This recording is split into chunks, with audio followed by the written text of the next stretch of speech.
संभल में बवाल है। 24 नवंबर की सुबह जब आधे से ज्यादा लोग सोए हुए थे, उस वक्त हिंसा संभल में आहट देती है और सामने आता है रोंगटे खड़े कर देने वाला बवाल। ये आगजनी की तस्वीरें, ये जली हुई गाड़ियों का मंजर इस बात की गवाही देता है कि कैसे यहाँ तबाही ने अपना तांडव मचाया है। हेलो दोस्तों, मैं आपका दोस्त सैयद अली आरफी, न्यूज डायरेक्शन आरफी में आपका बहुत बहुत स्वागत है। आज जो आपके लिए मैं वीडियो लेकर आया हूँ, यूपी के संभल में हुआ है बहुत जबरदस्त बवाल। पुरानी शाही मस्जिद को बताया जा रहा है मंदिर, इसको लेकर बहुत जबरदस्त बवाल हुआ है और 3 लोगों की मौत की भी खबर है। क्या है पूरा मामला, वीडियो को आखिर तक देखें, वीडियो लाइक करें, चैनल को सब्सक्राइब करें। चलिए वीडियो शुरू करते हैं। दरअसल इस सारा मामला शुरू होता है कि याचिका से। संभल जिले की शाही जामा मस्जिद को हिंदू पक्ष की ओर से अदालत में हरिहर मंदिर बताते हुए याचिका डाली गई, जिसके बाद मस्जिद के सर्वे के आदेश कोर्ट की ओर से दिए जाते हैं।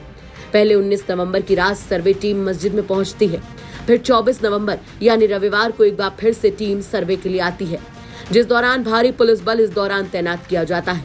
लेकिन हिंसा भड़कती है और ऐसी भड़कती है कि पुलिस पर भी हमला हो जाता है। एसपी समेत कई पुलिस वाले घायल होते हैं। पुलिस को पहले आंसू गैस के गोले दागने पड़ते हैं, फिर लाठी चार्ज करना पड़ता है और आखिर में जवाबी कार्रवाई करते हुए फायरिंग भी की जाती है, जिसमें 3 लोगों की यानी नईम, नोमान और बिलाल की जान भी चली जाती है। इस मुद्दे पर सियासत भी जोरों पर है। हर पार्टी की ओर से इस मुद्दे को लेकर प्रतिक्रिया आई और इसी कड़ी में एक नाम जुड़ा था AIMIM प्रमुख असदुद्दीन ओवैसी का, जिन्होंने 20 नवंबर को एक्स पर एक पोस्ट किया था। ओवैसी ने पोस्ट करते हुए लिखा था कि बाबरी मस्जिद के फैसले के बाद हिंदूवादी संगठनों को देश भर में मुस्लिम धर्म स्थलों को निशाना बनाने का हौसला मिला है। संभल के चंदौसी में शाही जामा मस्जिद का मामला देखिए।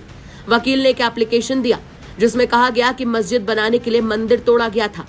एप्लीकेशन के 3 घंटे के अंदर जज ने मस्जिद पर सर्वे का आदेश दे दिया। ये वकील यूपी सरकार का सुप्रीम कोर्ट में स्थायी वकील है, जिनके एप्लीकेशन के बाद उसी दिन सर्वे भी पूरा कर लिया गया। बाबरी मस्जिद के ताले भी ऐसे ही कोर्ट के आदेश के तुरंत बाद बिना किसी सुनवाई के खोल दिए गए थे। आम मामलों में अदालतें इतनी जल्दी काम नहीं करती। अगर ऐसे आदेश जारी होते रहे तो प्लेसेस ऑफ वर्शिप एक्ट सिर्फ नाम का रह जाएगा। ये कानून ऐसे विवादों को अदालत तक आने से रोकने के लिए बनाया गया था। सैकड़ों सालों से चल रही मस्जिद को अब झूठे और सांप्रदायिक मामलों में फंसाया जा रहा है। अदालतों को ऐसे मामले शुरुआत में ही रोकने चाहिए। तो देखा आपने, ओवैसी साहब लंबा चौड़ा पोस्ट करते हैं, लेकिन आज जब इस घटना में इतनी हिंसा हो जाती है, 3 लोग मर जाते हैं, पूरा संभल इस हिंसा से दहल जाता है, तो भाईजान पूरे दिन गायब रहते हैं। देर शाम तक साहब का एक पोस्ट या फिर एक भी स्टेटमेंट नहीं आता, जो कि हैरान कर देने वाली बात है और सवाल भी खड़े करती है कि क्या मुद्दे सिर्फ सियासी हैं इन हुक्मरानों की निगाह में। बहरहाल सुबह हुई हिंसा पर शाम 6 बजे के बाद ओवैसी साहब एक्स पर एक पोस्ट कर देते हैं। वो एक्स पर लिखते हैं कि तुझको कितनों का लहू चाहिए अर्ज़े वतन, जो तेरे आरिज़े बेरंग को गुलनार करे। कितनी आहों से कलेजा तेरा ठंडा होगा, कितने आंसू तेरे सहराहों को गुलजार करे। संभल में पुरअमन एहतिजाज करने वालों पर उत्तर प्रदेश पुलिस द्वारा फायरिंग करने की हम कड़ी निंदा करते हैं। पुलिस की फायरिंग में 3 नौजवानों की मौत हुई है। अल्लाह से दुआ है कि अल्लाह मरहूमीन को मगफिरत अदा करे और उनके घर वालों को सब्र जमील अदा करे। इस हादसे की निष्पक्ष जांच होनी चाहिए। जो अफसर जिम्मेदार हैं, उनके खिलाफ कार्रवाई होनी चाहिए। वैसे इस मामले पर पुलिस का क्या कुछ कहना है, वो भी सुनिए। सर, आज संभल में जो है सर, जिस तरीके से जो है सर ये पूरा बवाल हुआ सर्वे के दौरान, जो है सर अब जो है क्या कार्रवाई जो है सर की जा रही है? देखिए, आज संभल में सुबह 7 बजे से लेकर 11 बजे तक जामा मस्जिद स्ट्रक्चर उसका सर्वे होना था कोर्ट के आदेश पर। कोर्ट ने के आदेश पर जो सर्वे की टीम है वो यहाँ आई भी थी एडवोकेट कमिश्नर के साथ, और उनके साथ पर्याप्त सुरक्षा बल भी था।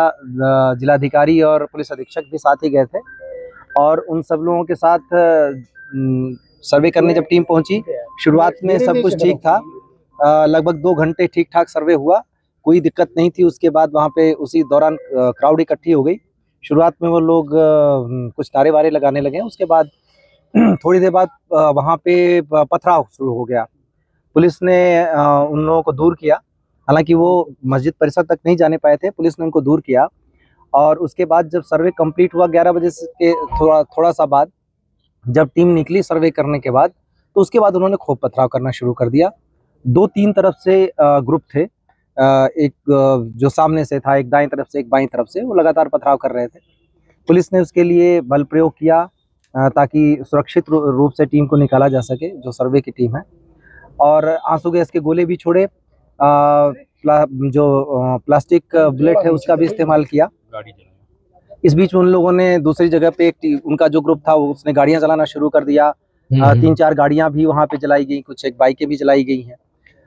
उन लोगों को हटाने के लिए भी पुलिस ने फोर्स का इस्तेमाल किया। इस बीच में 2 ग्रुप आमने सामने थे, तो 3 ग्रुप बल्कि वहां पे थे, 3 तरफ से। उसी बीच में गोली चली। गोली कौन से ग्रुप ने किस पे चलाई, कैसे हुआ, लेकिन उस बीच में जो गोली चली उसमें हमारे पुलिस अधीक्षक हैं, उनके पीआरओ के पैर में गोली लगी। एक डिप्टी कलेक्टर का पैर फ्रैक्चर हो गया उसी हंगामे में। एक सीओ साहब के भी छर्रे लगे हैं और करीब कांस्टेबल के सिर में गंभीर चोट आई है। और इस गोलीबारी में जहां तक अभी तक कंफर्म हुआ उसके हिसाब से 3 लोगों की मृत्यु भी हुई है। उन 3 लोगों के नाम है नईम जो कोटकरवी से है, बिलाल जो सराय तरीन से है और नुमान जो हयातनगर सराय तरीन से है। इन तीनों लोगों के अब पोस्टमार्टम की हम तैयारी कर रहे हैं। और जो स्थिति है अभी वो फिलहाल कंट्रोल में है। बीच बीच में जो वो ग्रुप था वो कुछ लोग घूम के चले गए दूसरी तरफ नखासा की तरफ, और वहाँ पर मैं और डीआईजी साहब मौजूद थे। वहाँ पे भी पथराव किया गया। हम लोगों ने उस भीड़ को खदेड़ा। बाद में एसपी और डीएम साहब भी आ गए थे। उस पथराव घटना में हमारी कोशिश रही कि उनमें से कुछ को पकड़ा जाए और पकड़ा भी गया। उनमें 2 महिलाएं भी पकड़ी गई जो छत पर से पथराव कर रही थी, और काफ़ी कुछ 5-6 लड़के भी पकड़े गए। अभी तक कुल मिला के जो अभी तक संख्या 15 लोगों के करीब डिटेन किया गया है। उन लोगों से पूछताछ चल रही है। ये निश्चित रूप से एक उकसावे के अंदर की कार्रवाई है जिसमें जाने भी गई हैं। ये सारे लोग नई उम्र के लड़के या तो थे या फिर महिलाएं थी। ये सारे लोग किसी न किसी उकसावे में आकर कर रहे थे, क्योंकि जो सर्वे का काम है वो कोर्ट के आदेश से पहली बात तो हो रहा है। दूसरी बात यह है कि सर्वे का काम पीसफुली चल रहा था, अभी तक कोई भी दिक्कत नहीं आई थी। तीसरी चीज़ ये है कि सर्वे में कोई ऐसी चीज़ नहीं की जा रही है जिससे मस्जिद के स्ट्रक्चर को उसके साथ छेड़छाड़ की जाए। बल्कि आज जो पथराव हुआ उसमें मस्जिद के ऊपर पत्थर जरूर चलाए गए, क्योंकि वहाँ पे टीमें थी तो मस्जिद पे भी पत्थर चलाए गए। मुझे नहीं पता मस्जिद को नुकसान हुआ या नहीं, लेकिन खूब जम के मस्जिद पर भी पथराव हुए, जो एक तरीके से देखें तो ये उनके धर्म के हिसाब से भी गलत है। सभी को समझाने का प्रयास किया जा रहा है। सभी जनप्रतिनिधियों से भी हम लोग बातचीत में हैं और बाकी लोगों से भी बातचीत कर रहे हैं। अभी तक स्थिति नियंत्रण में है, पूरी तरह शांत है, और आगे स्थिति नियंत्रण में ही रहे, कोई दिक्कत न हो, इसके लिए अभी हम सभी ने रणनीति बनाई है। फोर्स पूरी तरह बाहर से भी बुला ली गई है, सभी जगह फोर्स मौजूद है। और हम किसी भी तरीके की घटना इस तरीके की अगर कोई करता है या उकसावे की जो कार्रवाई कर रहा है उसकी भी पहचान कर रहे हैं, और उसको भी हम जल्दी ही कानून के दायरे में। सर, जामा मस्जिद के अलावा सर दूसरे इलाकों में भी जैसे पथराव हुआ है? हाँ, मैंने अभी आपको बताया कि जो एक एरिया था नखासा, जहाँ पे मैं और डीआईजी साहब दोनों मौजूद थे, वहाँ पे भी हुआ। वहाँ पे खदेड़ दिया गया। वहाँ पे ऐसी कोई चीज़ तो नहीं आई कि कोई इंजरी ऐसी चीज़ हुई हमारे जवानों को, जो पत्थर से लगा। लेकिन हमने कुछ लोगों को अरेस्ट किया। उसमें 2 महिलाएं भी थी जो छत पर से पत्थर चला रही थी, उनको भी अरेस्ट किया है, और हम उस पर आगे की कार्रवाई कर रहे हैं। जो इसमें जितने भी चीज़ें हैं सबकी एनालिसिस हो रही है, उस पर हम आगे की कार्रवाई करेंगे। लोगों से अपील लगातार की जा रही है। पुलिस अधीक्षक ने भी अपील की, जिलाधिकारी ने भी अपील की, हम दोनों, मेरे और डीआईजी साहब के द्वारा भी लगातार अपील की गई है कि किसी के बहकावे में आके इस तरीके की हरकतें न करें। इससे जीवन को खतरा तो है ही है, शहर के अमन को भी खतरा है, और सबसे बड़ी बात है कि इसमें से कई लोगों का भविष्य बर्बाद हो जाएगा। तो बेहतर हो कि कोर्ट की कार्रवाई कोर्ट के थ्रू जरिए ही रहे। कोर्ट में अपनी बात सबको रखने का अधिकार है और मौका भी है। ब्यूरो रिपोर्ट, यूपी तक। तो दोस्तों, वीडियो आपने पूरी देख ली है। उम्मीद करता हूँ वीडियो आपको पसंद आई होगी और आपने देख ही लिया क्या है पूरा मामला। वीडियो लाइक करें, चैनल को सब्सक्राइब करें, और कमेंट में हमें लिखकर जरूर बताएं वीडियो आपको कैसी लगी है, और वीडियो को ज्यादा से ज्यादा शेयर भी करें। मिलता हूँ नेक्स्ट वीडियो में, तब तक के लिए खुदा हाफिज।